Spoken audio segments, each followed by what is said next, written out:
Nous sommes très très heureux de vous retrouver sur la panafricaine Medi 1. Soyez les bienvenus dans l'invité de la rédaction. Chaque année, le 8 septembre est une journée spéciale pour les kinésithérapeutes et physiothérapeutes du monde. L'occasion de faire découvrir la profession et de la promouvoir auprès du plus grand nombre. La Côte d'Ivoire célèbre la journée mondiale de la kinésithérapie autour du thème arthrite et douleurs chroniques. On en parle dans cet entretien. Nous recevons Johnson Kwame. Il est le secrétaire général de l'association ivoirienne des masseurs et kinésithérapeutes. Bienvenue sur notre plateau. Bien, merci beaucoup pour votre invitation. On entend kinésithérapie, kinésithérapeute, c'est une notion qui n'existe pas, enfin qui existe il y a très longtemps, mais qu'est-ce que ça veut dire concrètement? Kinésithérapie veut dire la thérapie par le mouvement, Okay. ou encore la thérapie même du mouvement. Parce que le kinésithérapeute se donne comme objectif de restaurer le mouvement de l'être humain quand ce mouvement est altéré, ou bien de l'améliorer à son maximum pour rapprocher de son meilleur possible. Ça, c'est un peu plus technique et c'est propre à votre profession. On va rendre cela un peu plus simple. À quel moment a-t-on besoin d'un kinésithérapeute et pourquoi? D'accord. On a besoin d'un kinésithérapeute pour plusieurs raisons. Je dirais pour la plupart des maladies qu'on peut avoir. C'est pourquoi nous, kinésithérapeutes, on dit que nous intervenons dans la plupart des spécialités de la médecine, des spécialités médicales. Vous appelez une spécialité transversale. Bien sûr. Là, c'est vraiment le thème. Notre intervention est vraiment transversale. Et donc, pour tout ce que vous allez avoir comme maladie qui va entraîner une altération de votre mouvement, c'est-à-dire va créer une incapacité pour vous de bouger, d'utiliser un membre, de respirer même correctement, de pouvoir marcher, vous aurez besoin d'un kiné.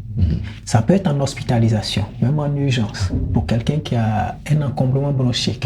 Il peut, parce qu'il est aux urgences, il est pas dans un bon état, il ne peut pas tousser pour enlever tout ça. Le kiné peut intervenir pour l'aider à sortir toutes les sécrétions dans ses poumons.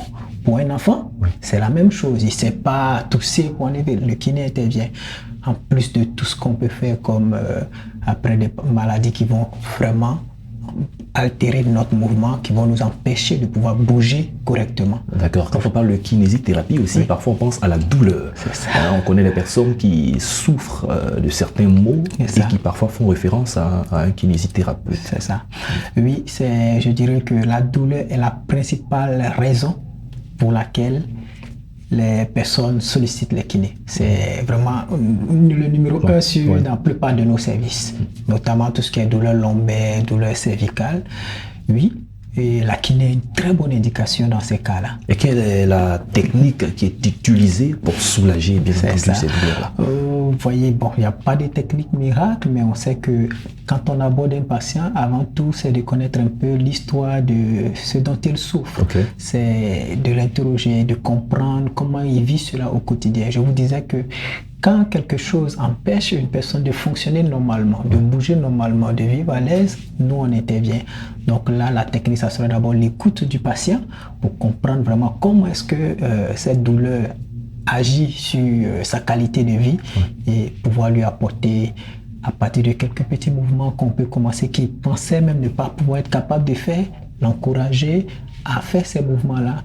On peut associer d'autres techniques pour traiter ces douleurs, mais principalement le mouvement pour l'aider à retrouver son fonctionnement normal. D'accord. Et là, hors antenne, on parlait un peu de votre corporation. On s'est rendu compte que vous n'êtes pas assez nombreux ici en Côte d'Ivoire, un peu plus de 350 kinésithérapeutes, et vous êtes aussi mis en association. Parlez-nous de cette association, comment elle est régie, comment elle fonctionne, quelles sont ses activités? Oui, l'association des masseurs kinésithérapeutes existe depuis plus de 50 ans maintenant. Donc, débuté en 1969, en 2019, on a fêté les 50 ans. C'est vrai qu'au début, on était avec d'autres professionnels de santé, mais depuis les années 1984, on s'est fait sortir vraiment notre spécificité. Et là, elle est régie par le fait que l'adhésion elle est volontaire. Elle se donne pour objectif de promouvoir la profession. Elle se donne pour objectif de créer une confraternité entre les kinésithérapeutes de Côte d'Ivoire et tous ceux qui exercent vraiment dans ce métier dans un pays afin de développer la profession ensemble. Et là, parler de 350, ça aussi, c'est le travail de nos aînés, de nos devanciers qui ont travaillé avec nos autorités locales, qui ont pu commencer une formation locale maintenant de la profession depuis 2008 en Côte d'Ivoire. Sinon, avant 2008, tous les kinés étaient formés à l'extérieur du pays. Donc ça, voilà un peu des acquis que l'association vraiment a pu obtenir avec nos autorités et nous en sommes vraiment fiers. Et probablement à l'occasion de la journée mondiale de la kinésithérapie, célébrée tout le 8 septembre, ça sera l'occasion peut-être de faire un bilan, de lancer un appel, d'encourager, de promouvoir la profession. Dites-nous, pour cette année, du 8 au 9, qu'est-ce qui est prévu ici en Côte d'Ivoire? Donc pour ce qui est prévu, déjà pour le thème que vous avez annoncé, on a l'avantage... Arthrite et douleurs chronique, on a l'avantage, notre association fait partie de la Confédération mondiale de la kinésithérapie depuis 2019. Et chaque année, c'est cette confédération qui donne un thème central. Et autour de ce thème, chaque association est libre d'associer des sous-thèmes et de célébrer cette journée. Donc, je vous disais que la douleur est la principale cause de consultation chez nous. Donc ça, c'est vraiment important pour nous d'aborder ce thème. Mais en allant à Ara, pour nous aussi, c'est un prétexte d'aller dans une localité où il n'y a pas encore de kinésithérapeutes. Ça nous permettra de faire vraiment de la sensibilisation, non seulement auprès des populations, mais auprès d'un plaidoyer auprès de nos autorités, afin qu'il y ait ce type de service vraiment pour les populations qui, nous savons, en ont besoin, puisqu'en préparation de cette célébration, nous avons fait des missions de terrain et nous voyons à quel point vraiment les populations vraiment attendent vraiment une telle profession vraiment sur le lieu. D'accord, vous avez dit que pour cette édition, vous vous déplacez à Ara, qui est une localité de l'intérieur du pays, parce que à Ara, effectivement, vous l'avez dit, il n'y a pas de kinésithérapeute. Est-ce que c'est seulement pour cette raison, parce qu'il y a beaucoup d'autres localités, on imagine en Côte d'Ivoire, il n'y a pas de kinésithérapeute? Est-ce qu'il y a, vous avez, après diagnostic, constaté que beaucoup de personnes aussi de cette population souffrent voilà. Je dirais que c'est la principale raison pourquoi à Ara, il faut dire qu'on a décidé de faire cette célébration de façon tournante. Donc, si on vous cite, on peut vous citer pêle-mêle, c'est les 3-4 dernières années, on a fait Boaké, on a fait Aboisseau, on a fait Yamoussoukro, on a fait Korogo l'année dernière, et là nous allons à Ara. Donc c'est vraiment de façon tournante, et notre association chaque année, on se réunit en assemblée générale, en réunion de bureau, et on dit mais où on peut aller pour promouvoir la profession. Et encore que cette année, on a décidé d'aller là-bas parce qu'on sait qu'il n'y a pas de kiné. Mais bon, on a l'avantage aussi d'avoir un de nos confrères qui travaille efficacement pour la promotion de notre profession, qui est de là-bas.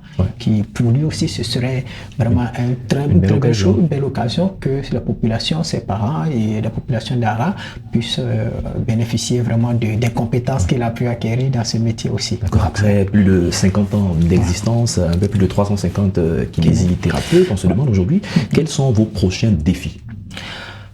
Nos défis prochains sont nombreux. Premièrement, effectivement, il faut qu'on puisse former beaucoup de kinés en quantité et en qualité. C'est important pour nous. Donc ça nous travaillons auprès des autorités de la formation de la kiné. Encourager aussi les postulants à aimer cette profession. Bien sûr, parce que quand ils présentent le concours de l'INFAS, bien souvent, les gens sont au fait des autres professions. Infirmiers, assistants, laboratoire. C'est ça. Mais la kiné, pas beaucoup. Au-delà, un gros défi pour nous aussi, c'est la régulation de notre profession. Vous voyez, les professions comme les nôtres, qui sont beaucoup manuelles, tactiles, beaucoup de personnes peuvent se lever, s'autoproclamer kiné. Donc là, on a besoin vraiment de régulation avec le ministère de la Santé à travers la direction des professions sanitaires privées. Nous sommes en train de travailler et de mettre en place une structure qui va pouvoir vraiment réguler le secteur. Mais vous êtes en train certainement de nous dire que tous les masseurs ne sont pas des kinésithérapeutes. Ça, c'est très bien dit. Tous les masseurs, et d'ailleurs même un masseur n'est pas un kinésithérapeute.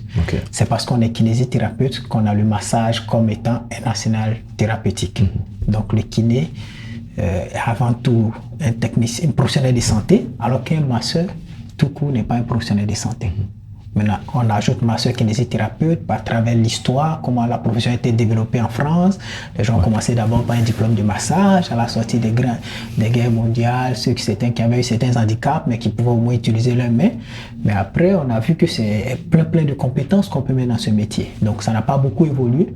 Et c'est pourquoi le nom est resté masseur kinésithérapeute. D'ailleurs, nous, pas longtemps qu'un mois, on a fait une assemblée générale où, à la sortie de cette célébration, officiellement, le nom va changer. Le thème masseur quitte parce que massage fait partie de nos soins. Faut pas le dissocier. Exercices font faire partie de nos soins, mais kinésithérapie englobe tout ça. Donc, ça sera désormais l'association des kinésithérapeutes de Côte d'Ivoire. Et c'est sur ces mots que nous allons mettre un terme à cette émission. Johnson Kwame, on a eu du plaisir à échanger avec vous. Je rappelle que vous êtes le secrétaire général de l'Association ivoirienne des masseurs et kinésithérapeutes. Merci d'être passé sur notre plateau. Merci beaucoup. Avec vous, nous avons parlé de la journée mondiale de la kinésithérapie. C'est la fin de cette émission. Merci à tous de l'avoir suivi. Bonne suite de nos programmes sur Média.